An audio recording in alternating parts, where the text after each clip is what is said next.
Check the description for the following discount codes.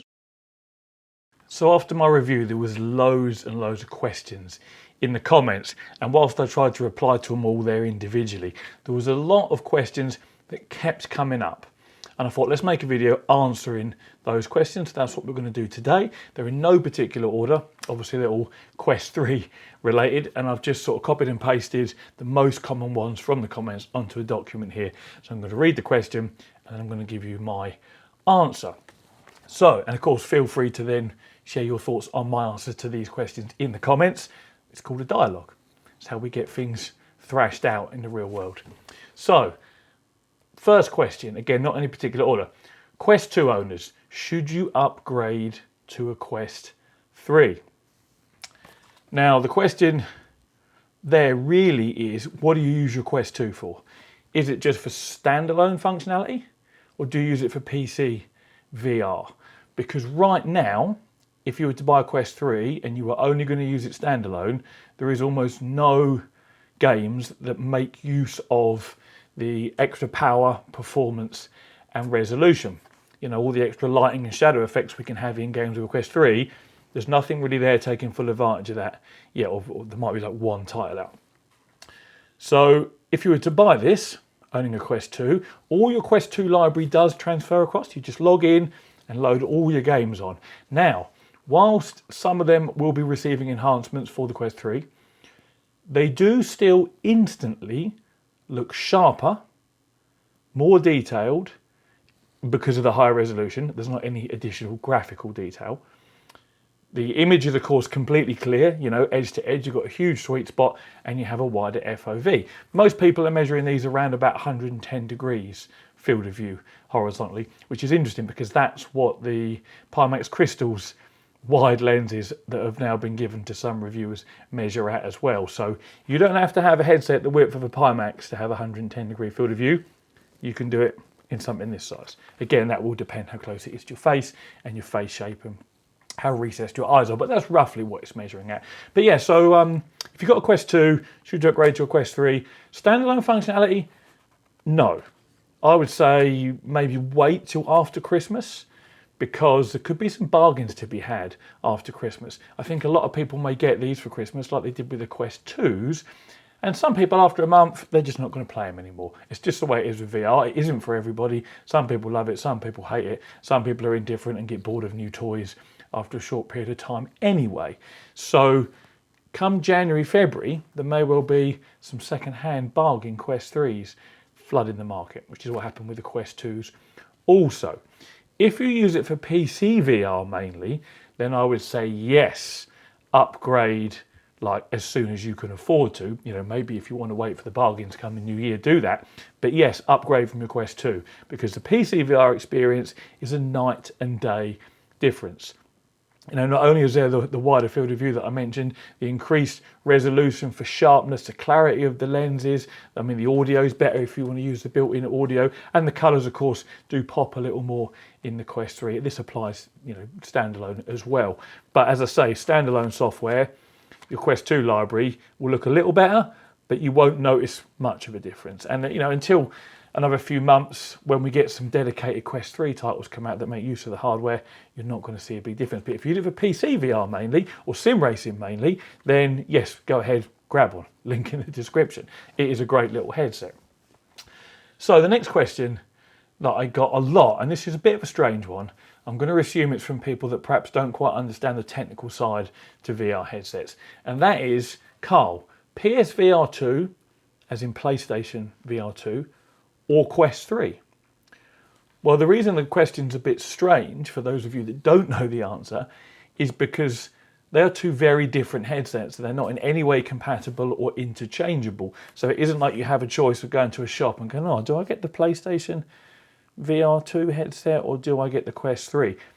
They're completely different. You can't use a Quest 3 on a PlayStation, and you can't use the PlayStation headset, not yet, on a PC.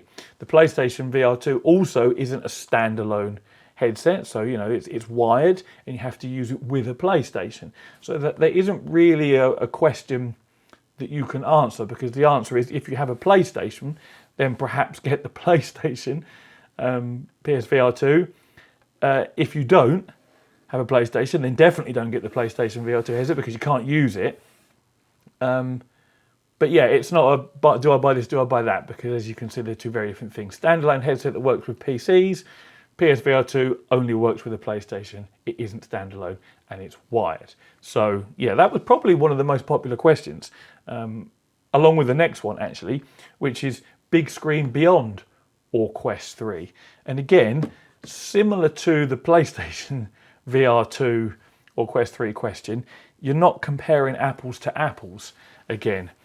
The big screen beyond is a Steam VR headset with no audio, no standalone functionality, no controllers and no form of tracking that is expensive. This is a all-in-one standalone headset that comes with tracking, audio, controllers, mixed reality. It can be worn by more than one person because it isn't shaped to your particular face, and it's half the price. That can also be used with PC. You know, the big screen beyond, you will need to buy base stations, the index controllers, which in my opinion are horrible. They never fit in my hands well. I always felt like I was stretching my thumbs to reach the thumbsticks, and like off to one, just not comfortable at all for me. Obviously, each to their own. But no, you can't really compare big screen beyond to a Quest 3. Two very different applications there again. So a bit like the PlayStation question, perhaps it's people that don't quite understand the technical side of how VR works and think perhaps they can all be used in similar fashions. You know, they can't. The big screen beyond is just a headset.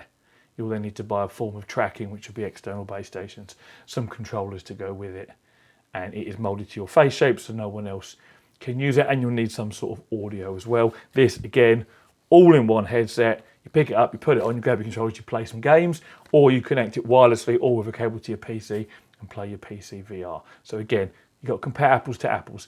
The big screen beyond does not compare to the Quest 3. Totally different applications and price points and functionality. So, next question. Pico 4 owners, should we upgrade to the Quest 3? Now that's an interesting one because the Pico 4 came with pancake lenses and was a big improvement over the Quest 2 as far as clarity goes. But the Quest 3 is definitely a step up again. We've got better clarity with these pancake lenses than in the Pico 4. The edge to edge, the sweet spot is all larger. The colours are noticeably better in the Quest 3. The audio is noticeably better. We have Wi-Fi 6E in this headset to be used with wireless PC VR, which the Pico 4 does not. The controllers are nicer with better haptics and no tracking rings at all. And of course we have a proper colour pass-through with a depth sensor for mixed reality use. So if you own a Pico 4 and you're thinking should you upgrade to the Quest 3, I would say yes, definitely upgrade. It's well worth it. You will notice a night and day difference, particularly if you're using it for PC VR use. But going forward, as the dedicated Quest 3 games come out, you will see a big improvement in standalone functionality. And of course, you know, the optics are all better. The mixed reality functionality is quite cool. I was playing Drop Dead the Cabin yesterday with my brother, showing him that, and it genuinely makes you jump. You know, you poo your pants when you turn around and there's someone standing there. Got quite a big front room downstairs. I have 3 doors and 2 windows, so they're coming in from all over the place. Genuinely quite a scary experience and a lot of fun in mixed reality. And this is just the tip of what we're going to start seeing when it comes to MR stuff. So yeah, Pico 4, this is definitely a good upgrade. Next question. Is the G2, HP Reverb G2, still good for sim racing as a tethered headset? So we're not talking wireless. This isn't really a comparison to the Quest 3. It was just a question I got asked a lot. And the answer really is, as a tethered headset, the G2 still has better colours than what the Quest 3 does. Better blacks, so better contrast ratio. It's just as sharp because the resolution is almost identical. And in my opinion, the G2 is a much more comfortable headset than what the Quest 3 is. Obviously, it's lighter, but for me, it just fits my face so well. But it does have a very, very small sweet spot. So once you get it on your head and you get it exactly where you want it, you got to keep it there. If it moves around a little bit, you're going to be in blur vision. And that's the thing. With this, you know, that edge-to-edge clarity, the ability to look around with your eyes and have the headset move around a little bit and it's still all be in focus, cannot be understated. But yes, as a tethered headset, the G2 is still a good headset for sim racing. It's probably what I would choose if I wasn't happy to use a wireless headset like what the Quest 3 is. Because for me, I'm not super competitive, you know, I mostly rally. I don't really use VR that often in sim racing. You know, I use my triples. But when I put this on, I was just like, okay, yeah, that's kind of blown me away. The overall clarity of everything was just massively increased. The compression you get over a Wi-Fi connection or a cable into a Quest 2 or Quest 3 obviously will never be as clear as a proper wired headset like the G2, but the overall image is so much clearer. And if you've got a decent spec PC, the compression is obviously minimal and all your settings are really high, it still looks sharp and good, and you know, it's so clear. But yeah, the G2 for a tethered headset would still be my recommendation because its price is decent. It's a light, very comfortable headset. It has good audio, it has good colors. It's just as sharp as this from a resolution point of view, and it's more comfortable. The only trade-off with that is it has a very small sweet spot. So yes, G2 is still a good shout. Someone asked me whether I saw any circular glare, like a reflection when watching films using this, and the answer to that is quite simply no. It's not something that I've noticed. I had a quick check for you. I can't remember the chap's name, but it isn't something that I noticed. No. Next question. How readable is text on virtual monitors? Can you do work like reading emails on it? Also, is it clear enough to say watch YouTube on a virtual screen or play flat screen games in the headset? Yes, is the answer to both those questions. And yes, it is very readable. Like if you want to use it as virtual monitors, if you want to read emails, if you want to browse the internet, and certainly if you want to watch YouTube or play flat screen games, perfectly crisp and sharp. Again, the best I've seen because of these lenses, just clear as day. So yeah, you definitely can. Next question. My Pico 4 consistently had lower latency using it for PC VR. My first suggestion as to why that is because this has a higher resolution than the Pico 4. And if you haven't matched the resolution of this to what you used to use on the Pico 4, it will default to being higher. So there will be some additional latency added for the GPU rendering time before it then compresses it and sends it either over your cable or over Wi-Fi to your Quest 3. So check what resolution your Pico 4 was being rendered at, as in the render resolution, and then check what your Quest 3 is being rendered at. If you put them the same, you may well find that the latency is basically the same. I don't know because I haven't tried, but that's my suggestion. Do you need a 4090 to get the very best out of the headset? Short answer, yes. And that goes for pretty much all VR headsets on the market today, because the resolution of these modern ones, we're not talking about Valve Indexes or CV1s or Rift S's, they're all much lower resolution. Talk about more modern headsets, the resolutions are all so high that for you to be able to run them and get the best out of them, you really do need a 4090. Yes, you can get a great experience with a 3080 like what I've got, or a 4080, or even a card lesser than that, but for the very best, as in you want to run 120 FPS or 90 FPS, and you want it to be as sharp, as crisp, and as visibly uncompressed as possible, then you will want the absolute best GPU that money can buy. Yes. Using wireless, my frame rate is unusable.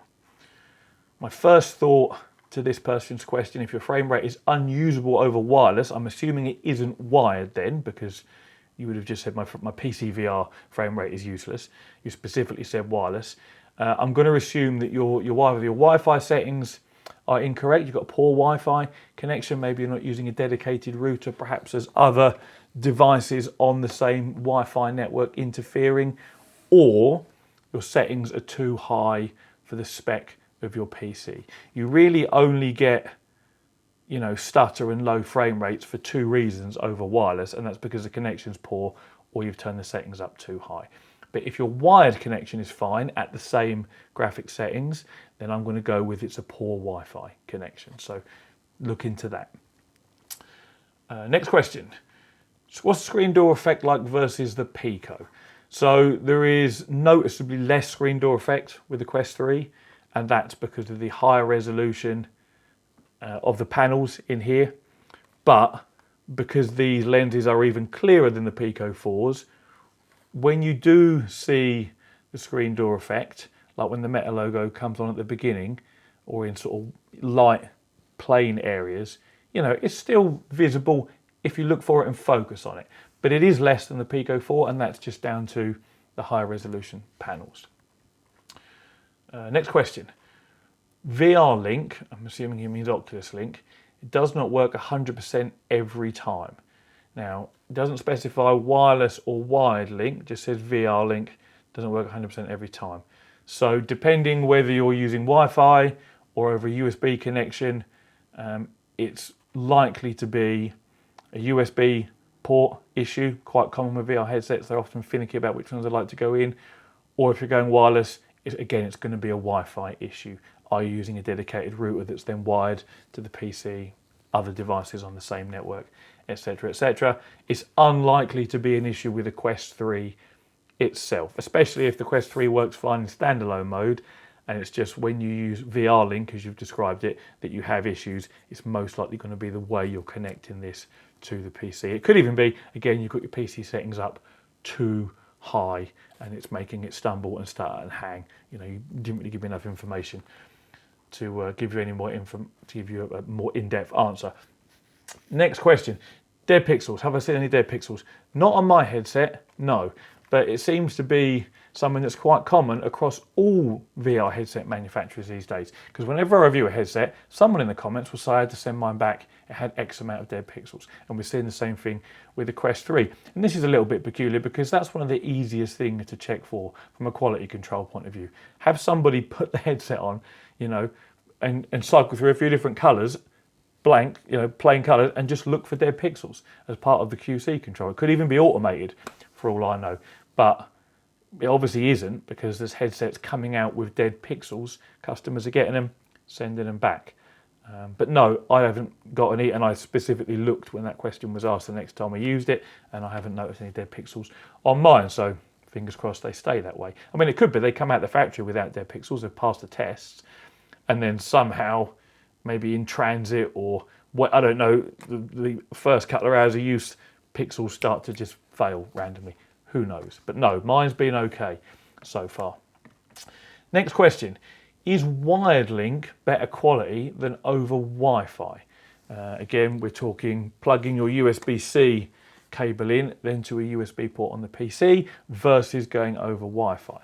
So the answer to that question is no, it's not better quality if we're talking image quality, because it's still being compressed, encoded, whatever codec you choose to use, and it's then being sent to the headset. The only real difference is the latency.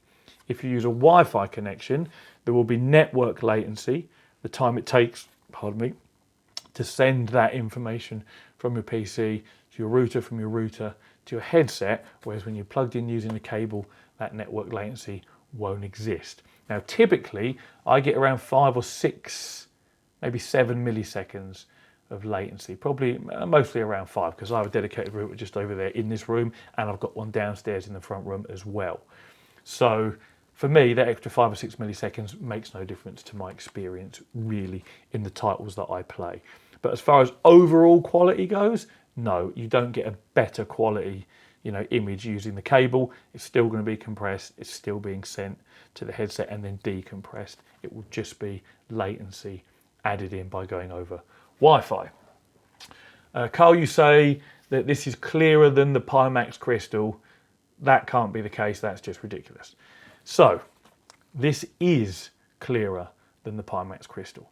No, it isn't a higher resolution. So in theory, the Pimax Crystal should be a sharper image. But here's the key phrase, image. How sharp is the image? When you add in chromatic aberration, so like colouring of the edges of hard objects, when you add in barrel distortion, and when you add in the additional edge-to-edge clarity that isn't there on the Pimax Crystal, on the two headsets that I've got, your experience probably will differ because they all seem to be very poorly quality controlled.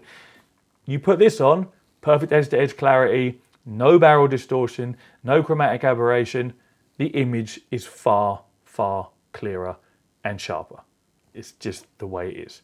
If you've been lucky and got a Pimax crystal that has perfect edge-to-edge clarity, I don't think they really exist, to be honest, and no barrel distortion and no chromatic aberration, and as far as I know they all have chromatic aberration, then you're very lucky and you will have a sharper image. But I think for most people, this is going to be a much sharper, clearer image than what the Pimax crystal is. And it now has a same field of view even with their bigger lenses. So again, still no real reason to buy a crystal, is there?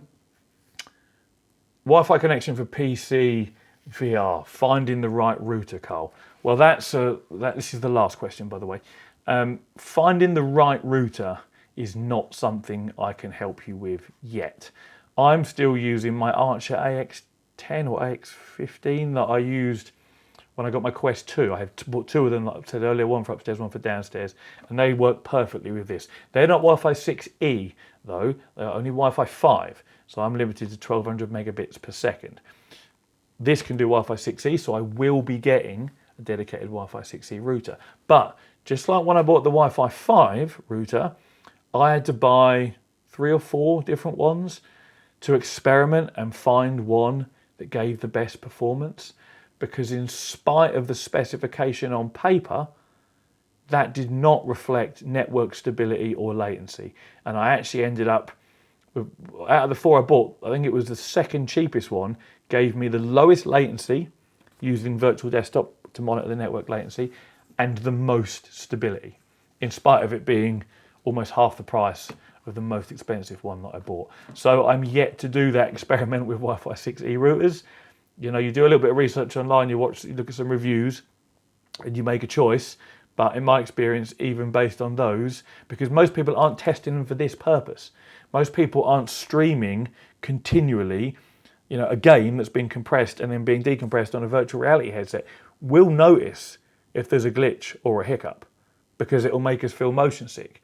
You can't drop a frame in VR and not notice, like you can on a flat screen game, you know. So when these routers are being tested, they're not being tested for, you know, continuous like upload download effectively. So the reviews are for typical use case scenarios, and then when we get them and try them out for this, doesn't necessarily reflect the reviews. That's why I ended up buying 4 different ones last time round, and probably what will end up happening again unless I just luck out and get the perfect one the first time. But we'll see, because it is something I'm going to do, because I do want to test it to see whether it makes much difference. I also need to get a 40 series graphics card at some point to be able to use the AV1 codec, because my 30 series obviously doesn't support it. Anyway, they were the most common questions that I got asked in the comments when I reviewed this. So there's my answers to those. Feel free to reply yourselves in the comments. If you have any more questions that I haven't covered here, and if I see them being asked a lot, then maybe I'll do another follow-up video. But that's probably, you know, the most common ones answered right there. So as always, thank you very much for watching. Enjoy your Quest 3s and take it easy.